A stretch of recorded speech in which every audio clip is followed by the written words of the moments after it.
ಒಳ್ಳೆಯದಕ್ಕೆ ಮಾಡಿ ನಿಮಗೆ ಹೇಳ್ತಾ ಇದ್ದೇನೆ. ಆದ್ರೆ ಈ ದಿನ ಇಲ್ಲಿ ಮಕ್ಕಳು ಇಲ್ಲದೆ ತುಂಬಾ ಒಳ್ಳೆದಾಯ್ತು.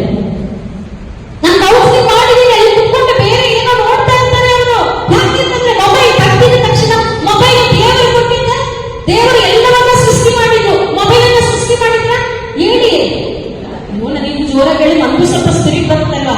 ಇಲ್ಲ ನಾನು ನಿಮ್ ಜೊತೆ ನಿದ್ರೆ ಮಾಡ್ಬಿಡ್ತೀನಿ. ಆಮೇಲೆ ಮೊಬೈಲ್ ದೇವರು ಸೃಷ್ಟಿ ಮಾಡಿದ ಎಲ್ಲವನ್ನ, ಮರವನ್ನ, ಗಿಡವನ್ನ, ಎಲ್ಲವನ್ನ, ಆಕಾಶ, ಭೂಮಿ, ನೀರು, ಜನ, ಲಾಸ್ಟ್ ಅಲ್ಲಿ ನಮ್ಮನ್ನ ಸೃಷ್ಟಿ ಮಾಡಿದ್ರು, ಎಲ್ಲವನ್ನ ಕೂಡ ಸೃಷ್ಟಿ ಮಾಡಿದ್ರು. ಮೊಬೈಲ್ ಅನ್ನ ಸೃಷ್ಟಿ ಮಾಡಿದ್ರ? ಇಲ್ಲ. ಮೊಬೈಲ್ ಅನ್ನ ಸೃಷ್ಟಿ ಮಾಡಿದ ಯಾರು? ಮನುಷ್ಯನು ತನ್ನ ಸ್ವಂತ ಜ್ಞಾನದಿಂದ ದೇವರು ಜ್ಞಾನ ಕೊಟ್ಟರು. ಆದ್ರೆ ಮನುಷ್ಯ ತುಂಬಾ ಬ್ರಿಲಿಯಂಟ್. ದೇವರಿಗಿಂತ